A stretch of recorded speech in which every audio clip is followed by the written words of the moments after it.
রাহমাতুল লিল আলামিন আমার দয়াল নবী বলেন রাআইতু রাব্বি আযজা ওয়া জাল্লা ফি আহসানি সূরাতিন, আমি আমার চোখে আমার রবকে উত্তম সূরতে দেখেছি। আম্মা জান আয়েশা সিদ্দিকা রাদিয়াল্লাহু তাআলা আনহা বলেন, কেউ যদি বলে নবী আল্লাহকে দেখেছে তাইলে সে মিথ্যা বলল। এটা আম্মা জান আয়েশা সিদ্দিকা রাদিয়াল্লাহু তাআলা আনহা বলছেন, মেরাজে নবীজি আল্লাহকে দেখেছে এই কথা যারা অস্বীকার করতে চায় তারা দলিল হিসাবে আম্মা জানের এই হাদিস দাঁড় করায়। আম্মা জানের এই হাদিসের ব্যাখ্যা করব পরে, আসেন আগে দেখি যে নিজে দেখছে সে কি বলে, যিনি দেখেছেন তিনি কি বলেন। নবী কয়, আরে আমার আল্লাহরে আমি দেখছি, রাআইতু রাব্বি আযজা ওয়া জাল্লা ফি আহসানি সূরাতিন, আমি আমার রবকে দেখেছি, আমি আমার আল্লাহকে দেখছি। শুধু নূরের ঝিলমিল দেখি নাই, আমি আমার আল্লাহরে কেমন দেখছি সেইটাও শোনো। আহসানি সূরাতিন, আমি আমার আল্লাহকে উত্তম সূরাতে দেখেছি। চিৎকার দিয়া বলেন আল্লাহু আকবার। নবী বলতেছেন আমি দেখছি, কেমন দেখছি সেটাও বলছেন। উত্তম সূরতে দেখছি। কখন দেখলেন? ওই যে আল্লাহ কয় ফাকানা কাবা কাউসাইনি আও আদানা, আমি আমার হাবিবুল্লাহর কাছাকাছি আসলাম, একেবারে এত কাছে রে আমার হাবিবুল্লাহ আমার মাঝে বিলীন হয়ে গেলেন, আমি আল্লাহ আমার হাবিবুল্লাহর মাঝে বিলীন হয়ে গেলাম। আমার নবী বলেন ওই সময় আমার আর আল্লাহর মাঝখানে কোনো পর্দা ছিল না রে, এই জন্যই তো আমি আমার আল্লাহরে উত্তম সূরতে দেখেছি। শুধু তাই না, আমার আল্লাহ আমি নবীর বুক মোবারক ছুঁয়েছেন পর্যন্ত। জোরে সুবহানাল্লাহ। নবী বলেন আল্লাহ আমার বুক মোবারকের উপর কুদরতের হাত রাখলেন। আল্লাহ আমি নবীর বুক মোবারকের উপরে কুদরতের হাত রাখলেন।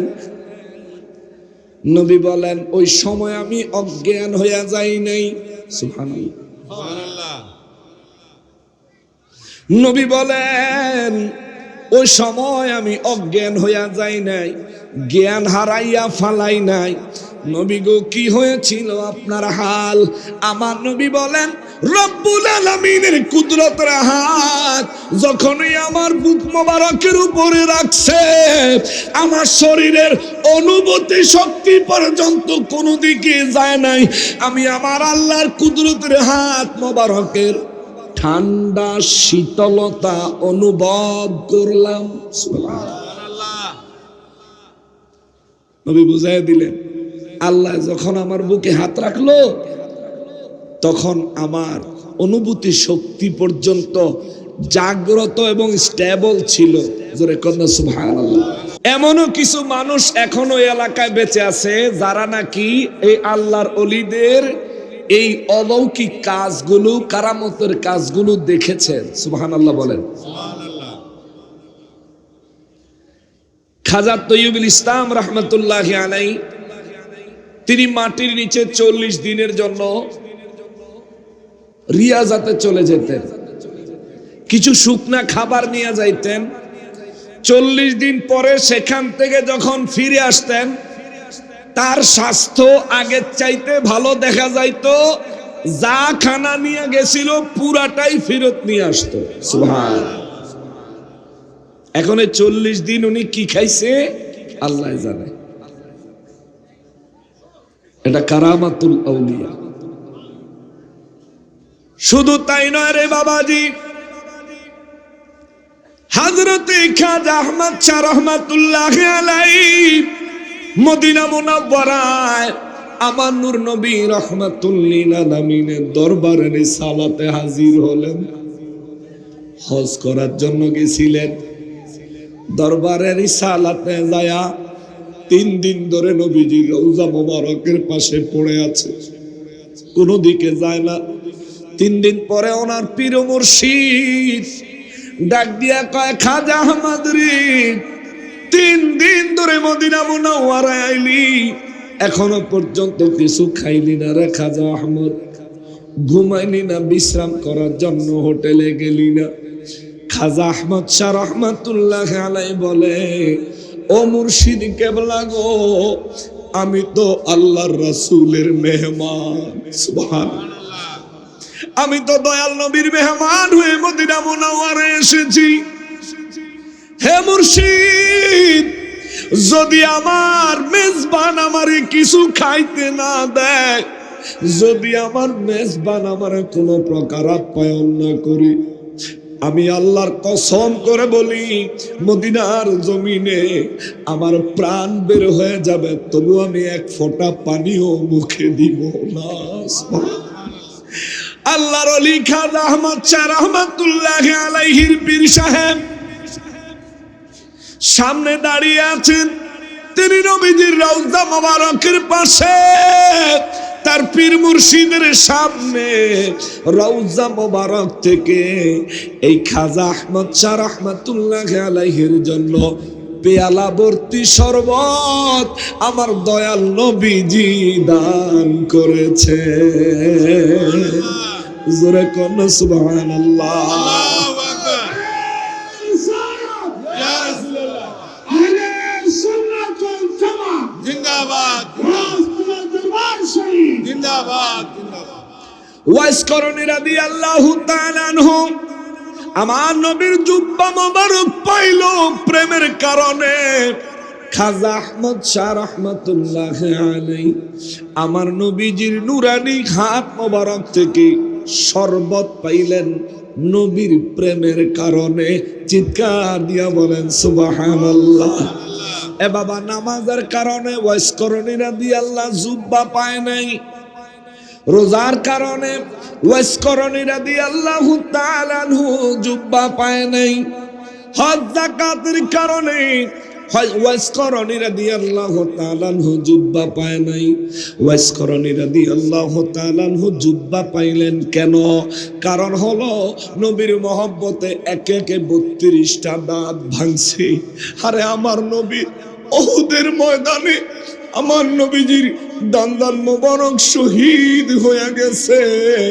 ওয়াইস করণী রাদিয়াল্লাহু খবর পাইয়া ওয়াইস করণী চিন্তা করে, দু জাহানের বাদশাহ রহমাতুল লিল আলামিনের দান্দান মোবারক শহীদ হয়ে গেছে।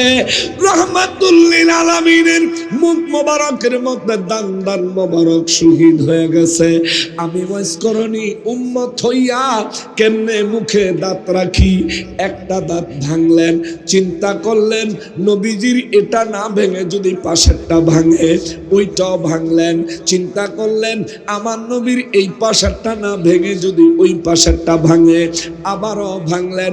চিন্তা করলেন নবী যদি নিচের গুলা নবীজির শহীদ না হইয়া যদি উপরের গুলো শহীদ হয়, ভাঙতে ভাঙতে ভাঙতে ভাঙতে পাগলায় 32টা দাঁত ভাঙ্গা পালাইছে। যদি আমি মাওলানা একটা দাঁত ইচ্ছা করে ভাঙ্গি, আল্লাহর হাবিব রাহমাতুল লিল আলামিনের ঘোষণা মোতাবেক, মাযহাবের ইমামদের ফুকাহায়ে কেরামদের ফতোয়া মোতাবেক একটা দাঁত ভাঙলে ইচ্ছা করে একটা অন্তত একটা কবিরা গুনাহ হয়। যে ব্যক্তি একটা কবিরা গুনাহ করে কমপক্ষে 7000 বছর তার জাহান্নামের আগুনে জ্বলা লাগবে। ওয়াইস করণী রাদিয়াল্লাহু তাআলা আনহু 32টা দাঁত ভাঙলেন। আমার আল্লাহ তার কবিরা গুনাহ দিছে কয়টা? একটাও না। কয়টা? জোরে বলেন কয়টা? আমি ভাঙলে গুনাহ হবে। ওয়াইস করণী রাদিয়াল্লাহু ভাঙলেন, আল্লাহ গুনাহ দিল না। আমার নবী তার উপর নারাজ হলেন না, বরং আমার নবীর জুব্বা মোবারক ওয়াইস করণীর জন্য ওমর রাদিয়াল্লাহু তাআলা আনহুর মতো সাহাবীরে দিয়া আমার নবী হাদিয়া পাঠায়া দিছে। জোরে বলেন সুবহানাল্লাহ। মুসলমানের আরিফ এমন এক আল্লাহর ওলির কদমে বসার সুযোগ হয়েছে যে আল্লাহর ওলি এমন একটা সময় গিয়েছিল ব্রিটিশ পিরিয়ডে, যে সময় এক জেলা থেকে আরেক জেলায় খাবার নিয়ে যাওয়া যাইতো না। আজকে আমি এই কথাটা আমার মুর্শিদ কেবলার জবান থেকে শুনলাম।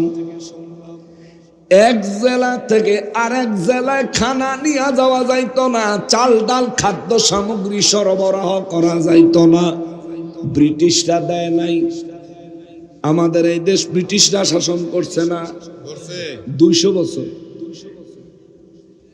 200 বছর পর্যন্ত যে ব্রিটিশরা এই দেশ শাসন করলো, ওই ব্রিটিশেরা এক জেলা থেকে আর এক জেলায়, চাঁদপুর জেলা থেকে নোয়াখালী জেলায় খাবার যাইতে দেয় না। এই এলাকার মানুষগুলো খাজা আহমদ শাহ রহমাতুল্লাহ আলাইহির দরবারে আসলেন।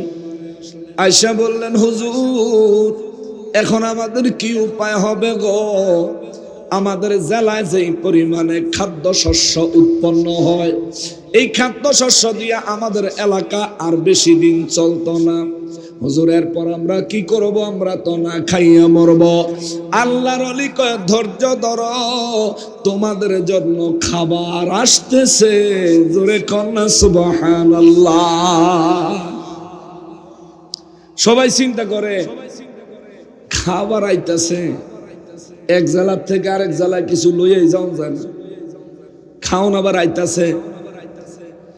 চিন্তা করতে করতে কিছুক্ষণ পরে নদীর কিনারে নৌকা ভিড়াইয়া কিছু ব্যবসায়ী লোক দৌড়াইয়া আইসা কয়, হুজুর আপনার খেদমতের জন্য আমরা কিছু চাল ডাল তেল নুন নিয়ে আইছি হুজুর, এগুলো হাদিয়া হিসাবে গ্রহণ করেন আর আমাদেরকে দায় মুক্ত করেন। জোরে বলেন সুবহানাল্লাহ। এক জেলা থেকে আরেক জেলায় খানা যায় না তখন।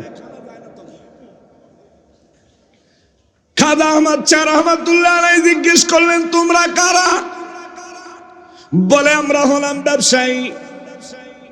খাজা আহমদ শাহ রহমাতুল্লাহ বলেন, তোমরা আমার কাছে কেন এত কিছু নিয়ে আইছো? হুজুর ডাকাতিয়া নদী আমার ঘরে ডাকাইতে ধরছে,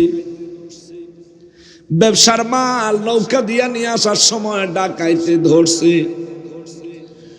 ওই ডাকাইতে আমাদের আশেপাশের নৌকা থেকে মানুষদের থেকে লুট নিয়ে গেছে।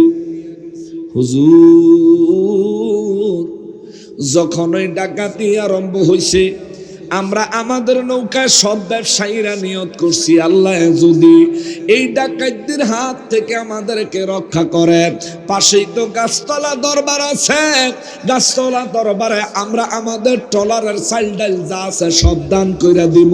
হুজুর এই নিয়ত করতে দেরি, ডাকাইতেরা আমাদের নৌকার সামনে গিয়া অন্যান্য নৌকায় অন্যান্য লোকদের কাছ থেকে ডাকাতি করলো, কিন্তু আমাদের নৌকা মনে হইল তারা দেখেই নাই।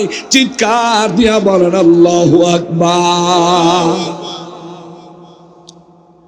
বলে আমাদের নৌকা মনে হইল সে দেখেই নাই। হুজুর ডাকাত চলে গেল, এই জন্য আমরা এই সাইলডাল লইয়া সোজা আপনার কাছে আইছি। হুজুর কয়ো গ্রামবাসীরা কার কার লাগবো নিয়ে যাও। জোরে কন্যা সুবহানাল্লাহ। মুসলমানের আরিফ, আমার পেয়ারা নবীর উম্মতের আরিফ, ওই আল্লাহর ওয়ালি আশিক রাসূলের কদমে বসার মতো সৌভাগ্য লাগে। অনেক মানুষ আজকের মাহফিলে এসেছেন, খানা দেওয়া পর্যন্ত বসেছেন, খানা যখন দিয়ে দিছে গিয়া আরাম করতে আছে না?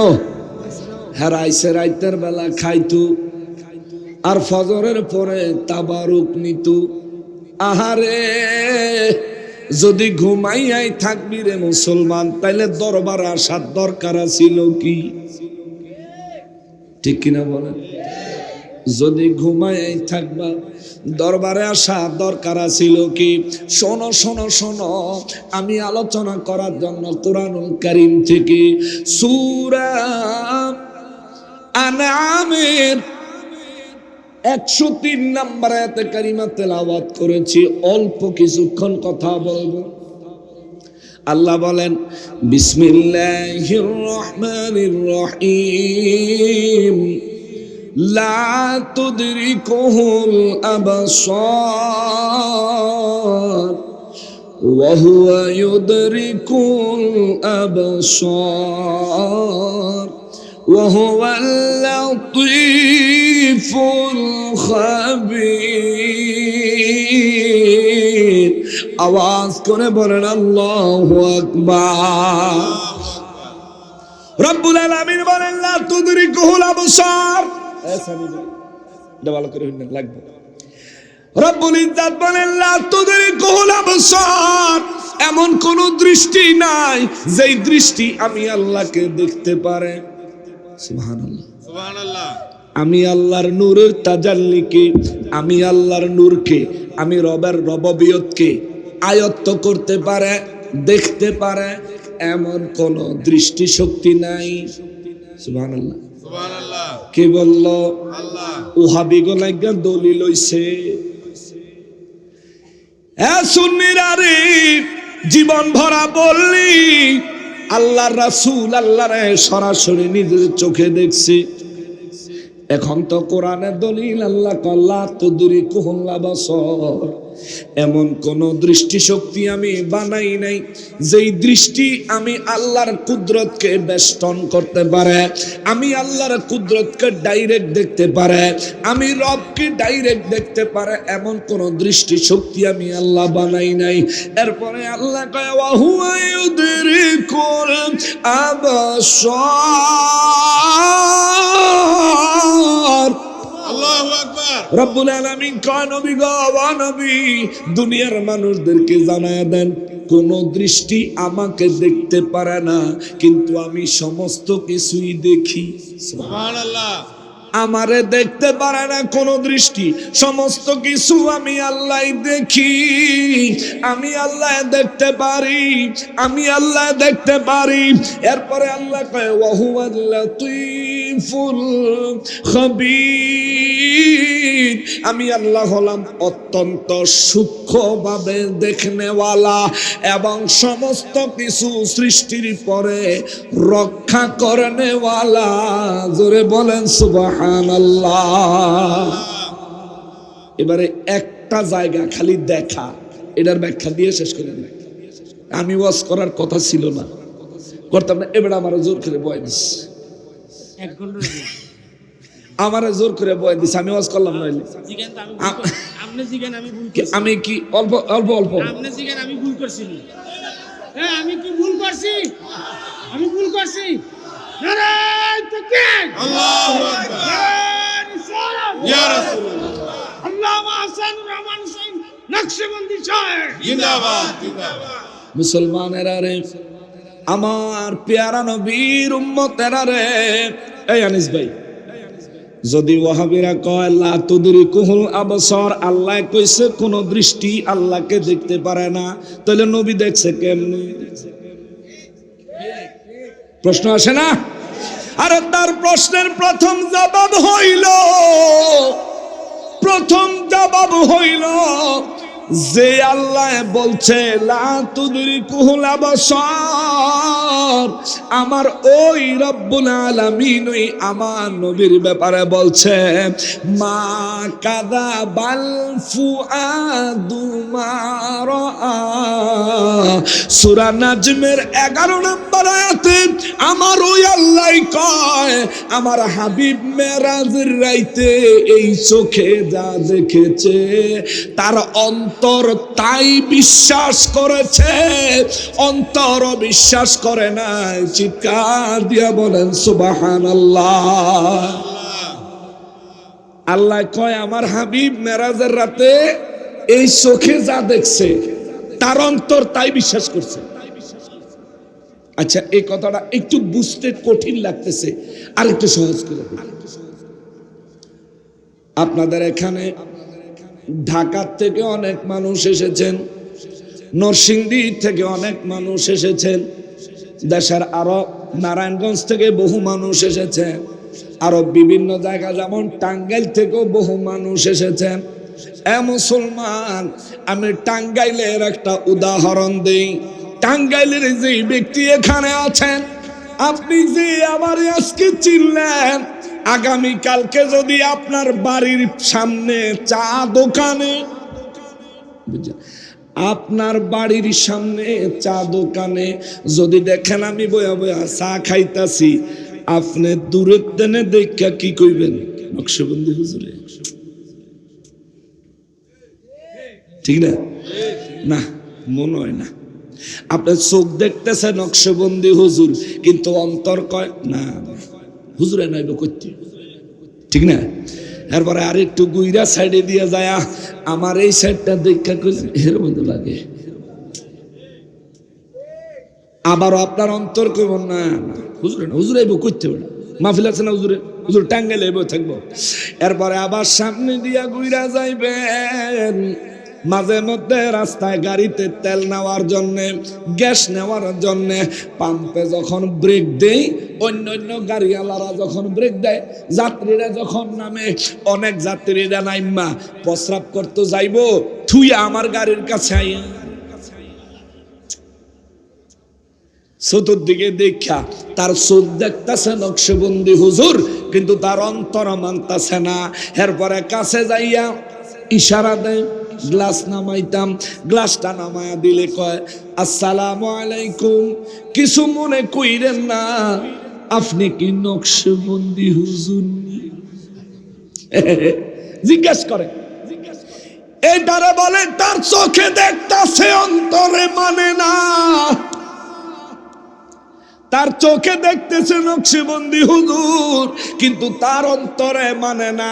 আল্লাহ কয় মা কাযাবাল ফুআদু মা রাআ, আমার হাবিব যা দেখছিল তার অন্তর তা অস্বীকার করে নাই, তার অন্তর তা মানে নাই, এমন হয় নাই।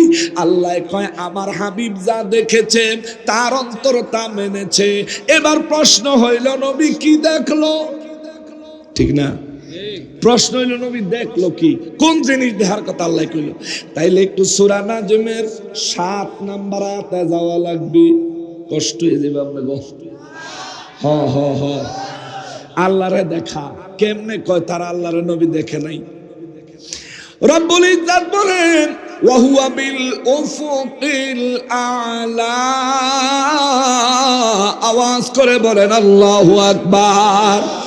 রব্বুল আলামিন কয় নবী গো, ও নবী, দুনিয়ার মানুষের সামনে ঘোষণা দিয়া দেন মেরাজের রাতে আপনি নবীরে আমি আল্লাহ এত উপরে আনছি, এত উপরে আনছি, এত উপরে আনছি, আমার তামাম বস্তু জগতের সীমানা পার করে নিয়ে আইছি। জোরে কোন সুবহানাল্লাহ। এই বস্তু জগৎ, মহাজগৎ, এই মহাজগতের সাইজ কত জানেন? হায় হায়, আমরা যে পৃথিবীতে বসবাস করি, এই পৃথিবীর সাইজ কত? 51 কোটি বর্গ কিলোমিটার। সুবহানাল্লাহ বলেন। আপনি যেখানে আছেন এখান থেকে আপনার ডাইনে বামে সামনে পিছনে সব দিকে 51 কোটি কিলোমিটার। সুবহানাল্লাহ। এটারে অঙ্কের ভাষায় কয় 51 কোটি বর্গ কিলোমিটার। জোরে কোন সুবহানাল্লাহ। আর ওই যে মহাবিশ্ব, এই যে আসমানে সূর্য দেখেন, চাঁদ দেখেন, তারকারাজি দেখেন, এটা পুরাটা আল্লাহর একটা সৃষ্টি। সুবহানাল্লাহ। মহাজগৎ, এই মহাজগতের সাইজ কত জানেন? বলবো একটু। বিজ্ঞান বলে ওই মহাজগতের সাইজ এত বড় রে, কিলোমিটার মাইপা বলা সম্ভব নয়। কেমনে বলবেন? বিজ্ঞান বলে লাইটের গতি। এই লাইটটা মারলাম, দেখছেন নি? লাইট টান টানে মারলাম, বাসো যাইতে কয় ঘন্টা লাগছে? সাথে সাথে গেছে। এই যে লাইটটা মারলাম, লাইটটা দৌড়াইয়া বাসে গেল, এই লাইটের গতি হইল 1 সেকেন্ডে 3 লক্ষ কিলোমিটার। জোরে কোন সুবহানাল্লাহ। এই লাইটের গতি 1 সেকেন্ডে 3 লক্ষ কিলোমিটার। এই 3 লক্ষ কিলোমিটার সেকেন্ডের গতিতে কোন যানবাহনে যদি আপনি উঠা বসেন, এই যানবাহনটা যদি আল্লাহর এই মহাজগতের একদিক থেকে আরেক দিকে শেষ প্রান্তে যাইতে হয়, বর্তমানের বিজ্ঞান বলে আপনার 2,00,000,000,000 বছর সময় লাগবে মহাজগতের এক পাশ থেকে আর এক পাশে যাইতে। চিৎকার দিয়া বলেন আল্লাহু আকবার। 2,00,000,000,000 বছর লাগবে খালি এমুরা যাইতে, যদি আপনি 3,00,000 কিলোমিটার প্রতি সেকেন্ড গতিতে দৌড়ান। এই সমস্ত জগৎ পাড়ি দিয়া, 7 আসমান পাড়ি দিয়া, সিদরাতুল মুনতাহা পাড়ি দিয়া, নূরের জগৎ পাড়ি দিয়া, আরশে আজিম পাড়ি দিয়া, লামা কানে রব্বুল ইজ্জত কা হুজুর ওয়া হুয়া বিল উফুকিল আলা।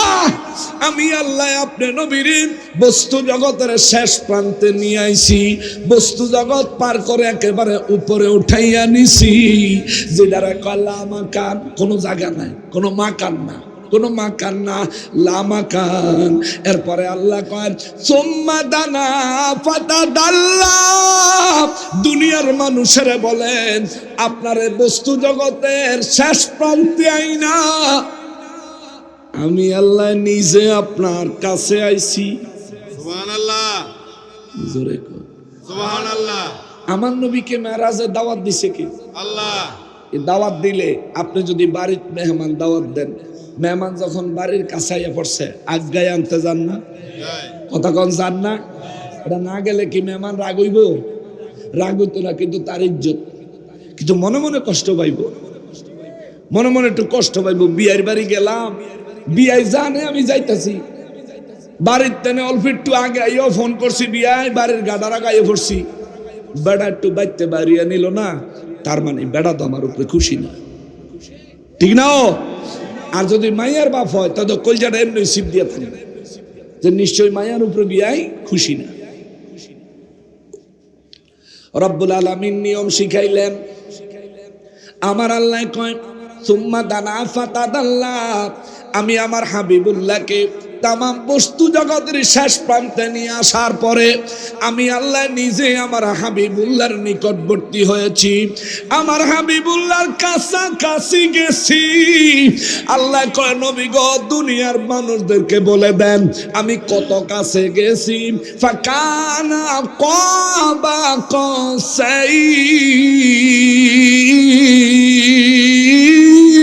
কাসাইন।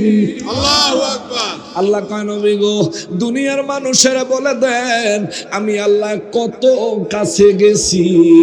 একটা ধনুক, তীর ধনুক দেখছেন বাচ্চারা যে খেলে, একটা ধনুকে সুতা লাগাইলে সুতার 2 মাথায় তীরের ধনুকের মাথা থাকে, ঠিক না? ধরেন ধনুকের মধ্যে এই সুতা দিয়া বাঁধার পরে যে ধনুক বানাইলেন, ধনুকের 2 মাথা, মাঝখানে একটা সুতা, এটা কয় মাইল দূরে থাকে? 1 ফুট, 2 ফুট, নাইলে 3 ফুট। তীরের ধনুক, তীর মারণে লেগে যে ধনুক বানায়, সুতাটা লাগানোর পরে ধনুকের মাথা 2টা কি 3 ফুটের বেশি দূরে থাকে? 3 ফুটের বেশি লম্বা হইলে আর তীর হইতই না। এই তীর মারলে তীর বেশি দূরে যাইতো না। রব্বুল আলামিন বলে ফাকানা কাবা কাসাইন। নবী গো, নবী আপনি বলে দেন আমি আল্লাহ আপনারে আগাইয়া নেওয়ার জন্য এত কাছে আইছি গো। ধনুকের 2 মাথা যতটা কাছে থাকে আমি আল্লাহ তত কাছে আইছি। জোরে বলেন সুবহানাল্লাহ। আচ্ছা, আপনারা আমার তেনে যতটুকু দূরে, ধনুকের মাথা কি তার চেয়ে বড়? এক ধনুকের 1 মাথার থেকে আরেক মাথার দূরত্ব কি তার চেয়ে বেশি হবে? আল্লাহ কয় ধনুকের 2 মাথার সমান দূরত্ব। আপনারা আমারে দেখেননি, কথা কয় না, দেখেননি, আমি আপনাদেরকে দেখিনি, আল্লাহ কা নবীর এত কাছে আইছে, তাইলে নবী দেখছিনি? দেখছিনি? এত কাছে। এখন কইব না না না, আল্লাহ যদি ধনুকের দুই মাথা পরিমাণ কাছে আইসা থাকে, মাঝখানে নূরের পর্দা ছিল, হাতে গায়ের জোরে কত রকমের কথাই কইব। মাঝখানে নূরের পর্দা ছিল, যার কারণে আমার নবী দেখেছেন, এটা প্রমাণ হয় না। তাইলে আইয়ো, আল্লাহ জানতো তুমি যেমন ফাজলামি করবা, এই জন্যই তো আল্লাহ বইলা রাখছে ফাকানা কাবা কাসাইন, ধনুকের দুই মাথার সম পরিমাণ আমি আমার হাবিবের কাছে আইছি। আও আদনা, আমি আল্লাহ তার চাইতেও আরো কাছে আইছি। চিৎকার দিয়া বলেন আল্লাহু আকবার। একটা ধনুকের মাথা আর একটা ধনুকের মাথা মাঝখানের দূরত্ব যদি ধরলাম 3 ফুট হয়, আল্লাহ কয় আরো কাছে আইছি। তাইলে আমার মনে হয় মাঝখানে আর কোনো ফুট আসিল। এটা আমরা নবীর হাদিস থেকে নিতে পারি। আমার নবী রহমাতুল্লিল আলামিন বলেন, আল্লাহ আমার এত কাছে আইলেন, আল্লাহ পাককে রাআইতু রাব্বি আযজা ওয়া জাল্লা ফি আহসানি সূরাতিন, আমি আমার এই চোখ দিয়ে আমার আল্লাহকে দেখেছি উত্তম সূরতে। সুবহানাল্লাহ, জোরে বলেন না সুবহানাল্লাহ। সুবহানাল্লাহ। আপনার তো বিরক্ত লাগতেছে, আমি থুয়ে দিই। হ্যাঁ, আচ্ছা আচ্ছা আচ্ছা আচ্ছা। রব্বুল ইজ্জতের হাবিব রহমাতুল্লিল আলামিন আমার দয়াল নবী বলেন, রাআইতু রাব্বি আযজা ওয়া জাল্লা ফি আহসানি সূরাতিন, আমি আমার এই চোখে আমার রবকে উত্তম সূরতে দেখেছি। আম্মা জান আয়েশা সিদ্দিকা রাদিয়াল্লাহু তাআলা আনহা বলেন, কেউ যদি বলে নবী আল্লাহকে দেখেছে, তাইলে সে মিথ্যা বলল। এটা আম্মা জান আয়েশা সিদ্দিকা রাদিয়াল্লাহু তাআলা আনহা বলছেন, মেরাজে নবীজি আল্লাহকে দেখেছে, এই কথা যারা অস্বীকার করতে চায় তারা দলিল হিসাবে আম্মা জানের এই হাদিস দাঁড় করায়। আম্মা জানের এই হাদিসের ব্যাখ্যা করব পরে। আসেন আগে দেখি যে নিজে দেখছে সে কি বলে, যিনি দেখেছেন তিনি কি বলেন। নবী কয়, আরে আমার আল্লাহরে আমি দেখছি। রাআইতু রাব্বি আযজা ওয়া জাল্লা ফি আহসানি সূরাতিন, আমি আমার রবকে দেখেছি, আমি আমার আল্লাহকে দেখছি। শুধু নূরের ঝিলমিল দেখি নাই, আমি আমার আল্লাহরে কেমন দেখছি সেইটাও শোনো। আহসানি সূরাতিন, আমি আমার আল্লাহকে উত্তম সূরাতে দেখেছি। চিৎকার দিয়া বলেন আল্লাহু আকবার। নবী বলতেছেন আমি দেখছি, কেমন দেখছি সেটাও বলছেন। উত্তম সূরতে দেখছি। কখন দেখলেন? ওই যে আল্লাহ কয় ফাকানা কাবা কাসাইনি আও আদানা, আমি আমার হাবিবুল্লাহর কাছাকাছি আসলাম, একেবারে এত কাছে রে, আমার হাবিবুল্লাহ আমার মাঝে বিলীন হয়ে গেলেন, আমি আল্লাহ আমার হাবিবুল্লাহর মাঝে বিলীন হয়ে গেলাম। আমার নবী বলেন, ওই সময় আমার আর আল্লাহর মাঝখানে কোনো পর্দা ছিল না রে, এই জন্যই তো আমি আমার আল্লাহরে উত্তম সূরতে দেখেছি। শুধু তাই না, আমার আল্লাহ আমি নবীর বুক মোবারক ছুঁয়েছেন পর্যন্ত। জোরে সুবহানাল্লাহ। নবী বলেন, আল্লাহ আমার বুক মোবারকের উপর কুদরতের হাত রাখলেন। আল্লাহ আমি নবীর বুক মোবারকের উপরে কুদরতের হাত রাখলেন।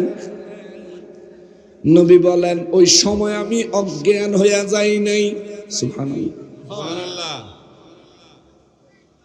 নবী বলেন, ওই সময় আমি অজ্ঞান হইয়া যাই নাই, জ্ঞান হারাইয়া ফালাই নাই।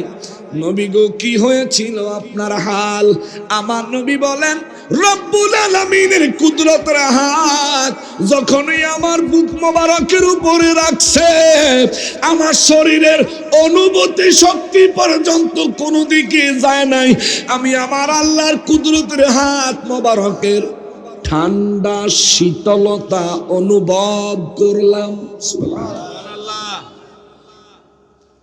নবী বুঝাই দিলেন, আল্লাহ যখন আমার বুকে হাত রাখলো তখন আমার অনুভূতি শক্তি পর্যন্ত জাগ্রত এবং স্টেবল ছিল।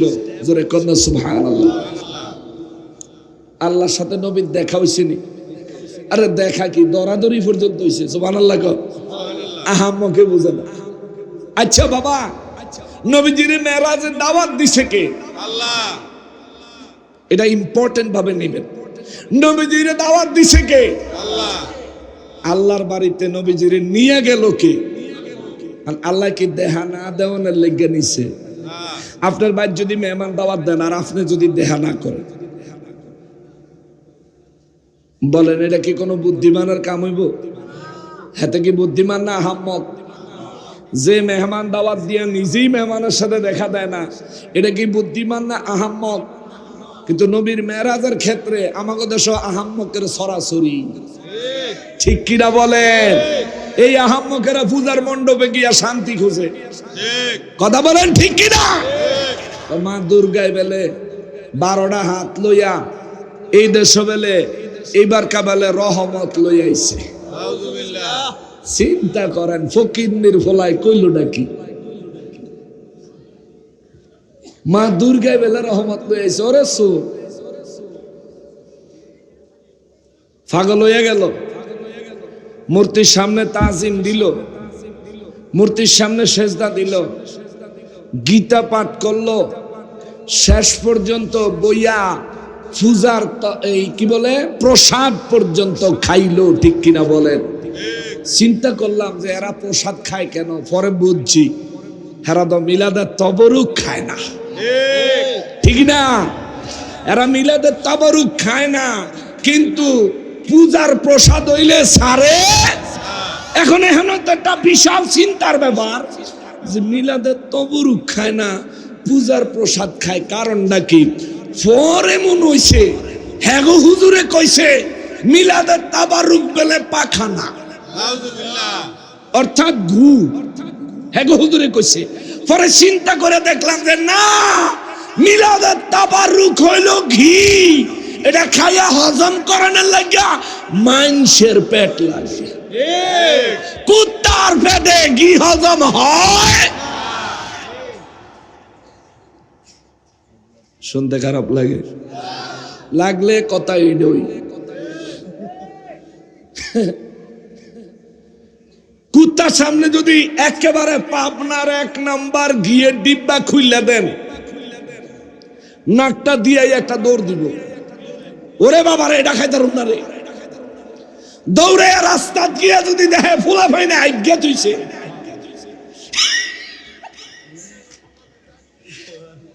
একেবারে বগুড়া দইয়ের মতন খাইব, ঠিক কিনা বলেন? খাইয়া বিনাশ করে লাইল, মাড়ি সুদ্ধা সাইডটা খাইব, ঘি খাইলো না গু খাইলো। কারণ কি? কারণ কুত্তার পেটে ঘি হজম হয়।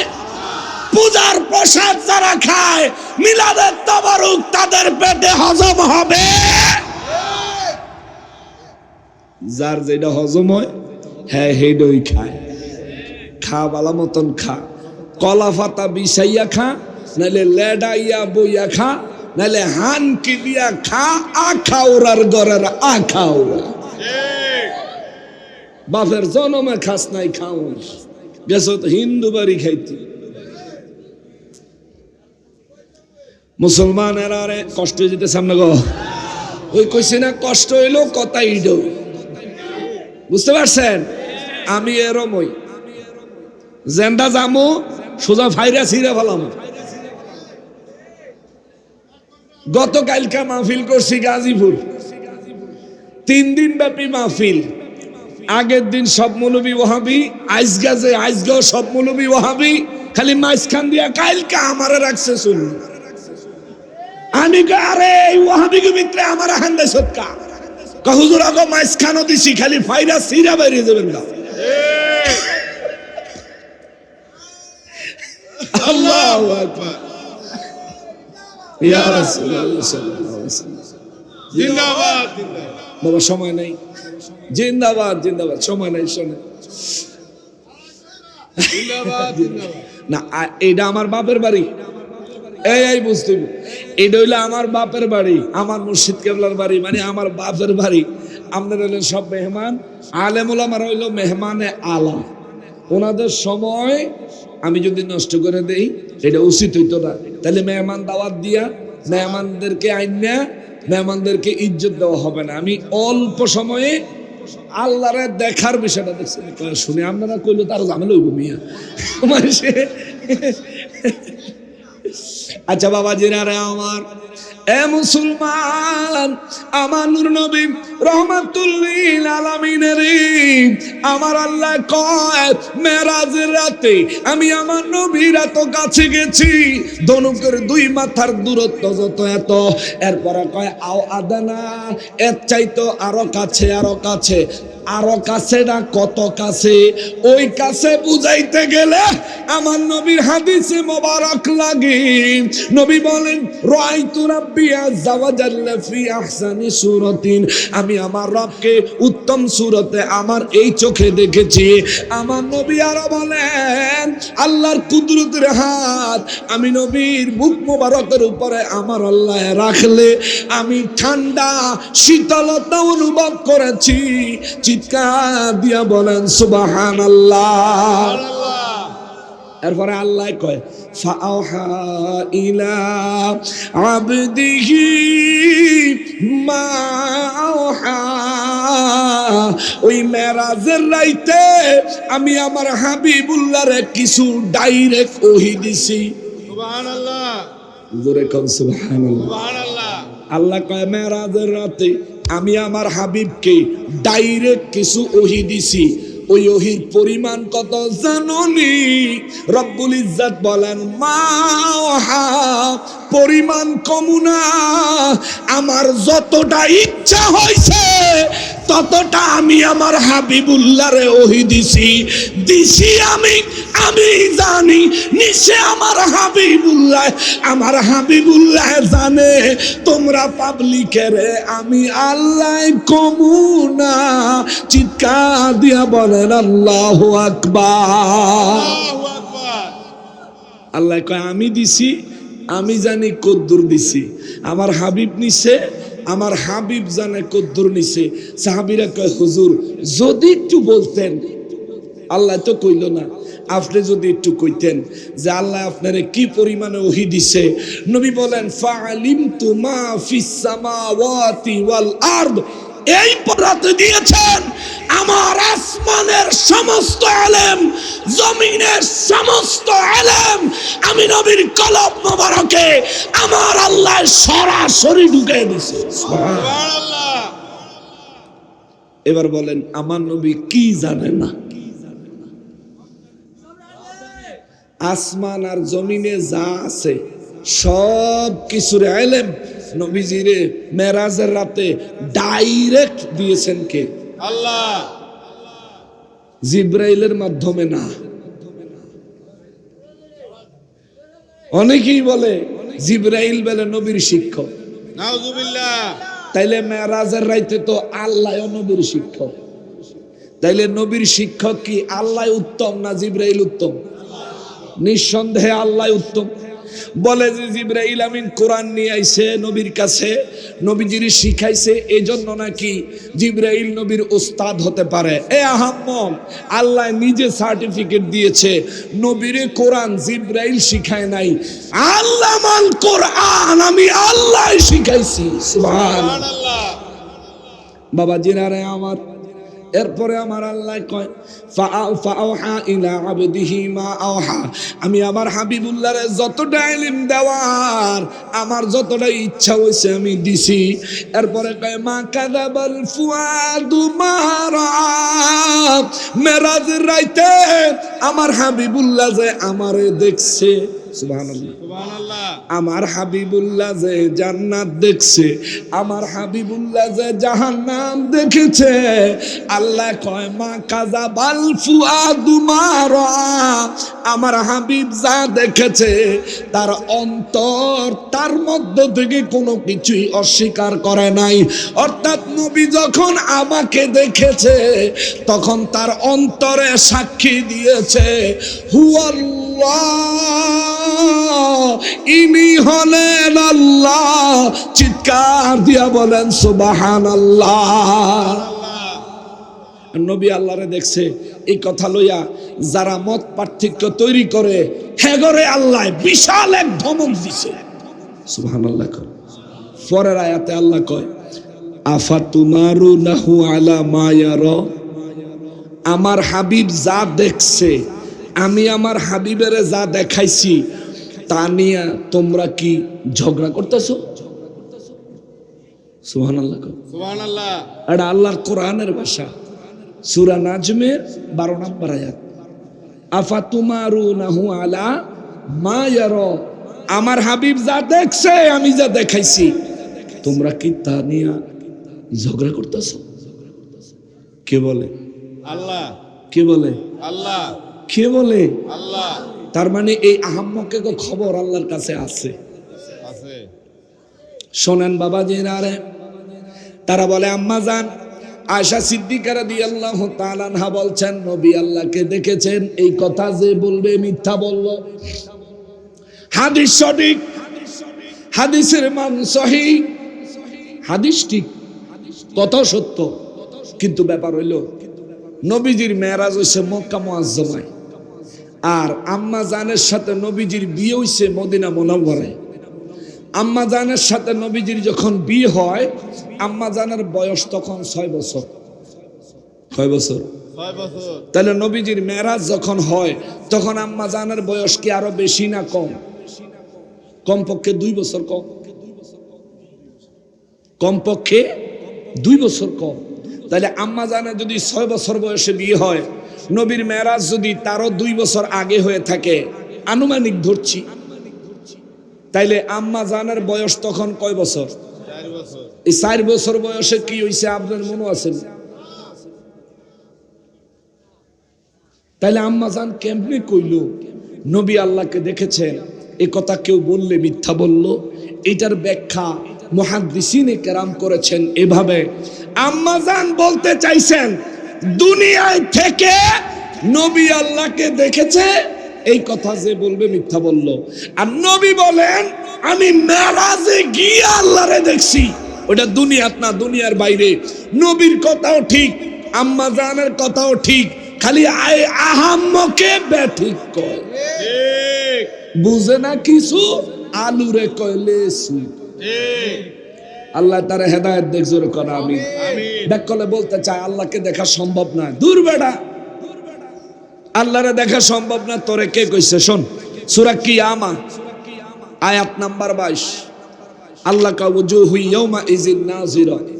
কিয়ামতের দিন কিছু মানুষের চেহারা উজ্জ্বল হবে। সুবহানাল্লাহ। সুবহানাল্লাহ। উজ্জ্বল নুরানি হবে কিছু মানুষের চেহারা। ইলা রাব্বিহা নাযিরা। আল্লাহ বলেন ওদের সামনে আমি আল্লাহ আমার পর্দা উঠাইয়া দিব। ওই দিন ওই ঈমানদারেরা সরাসরি আমি আল্লাহকে দেখতে থাকবে। সুবহানাল্লাহ। তাহলে আল্লাহরে দেখা যাইবনি? যাইবো। আল্লাহ দেখা দিলে তো অবশ্যই দেখা যাইব। ঠিক। আমরা কি এখন নিজেরা ইচ্ছা করলে আল্লাহকে দেখতে পারবো? না। কিয়ামতের ময়দানে যদি নিজেরা ইচ্ছা করি আল্লাহকে দেখতে পারবো? না। যদি আল্লাহ ইচ্ছা করে দেখতে পারবো? কথা কন না কা? পারবো। তো যে আল্লাহ ইচ্ছা করলে আমার মতো নাদানেরে কিয়ামতের ময়দানে দেখা দিতে পারে, ওই আল্লাহ কি তার হাবিবেরে মেরাজের রাইতে দেখা দিতে পারে না? পারে। জোরে বলেন পারে না? পারে। আমার ছোট ভাই আনাস বক্তব্যের মধ্যে একটা ইম্পর্টেন্ট কথা বলছে যে নবীর মেরাজ যদি সশরীরে না হয়, আল্লাহর সাথে যদি দেখাই না হয়, তো বোরাকের দরকার ছিল কি? স্বপ্নের লেগে তো আর বোরাক লাগে না। ঠিক। পয়েন্টটা কিন্তু দারুণ একটা পয়েন্ট। নবী যদি স্বপ্নেই দেখছে মেরাজ, তাহলে তো বোরাকের দরকার আছিল না। স্বপ্ন দেখতে কি গাড়ি লাগে? বলেন, স্বপ্ন দেখতে যানবাহনের প্রয়োজন আছে? স্বপ্নের মধ্যে কি জিবরাইলের দরকার আছে নি? আহাম্মকের দল বাবা বুঝার অভাব। তারা বলে আল্লাহকে দেখা যাবে না। আরে মুসা নবী দেখতে চাইছে, আল্লাহ কইছে লাম তারানি, কখনোই তুমি আমারে দেখতে পারবা না। কিন্তু নবীদের ফরিয়াদ আল্লাহ কখনো ফিরাইয়া দিছে? কথা বলেন না কেন? কিন্তু মুসা নবীর ফরিয়াদ কি আল্লাহ ফিরাইয়া দিছে? না, ফিরাইয়া দেয় নাই। তাইলে কি করছে ভাই? আল্লাহ তো মুসা নবীর লোকে দেখা দিল না।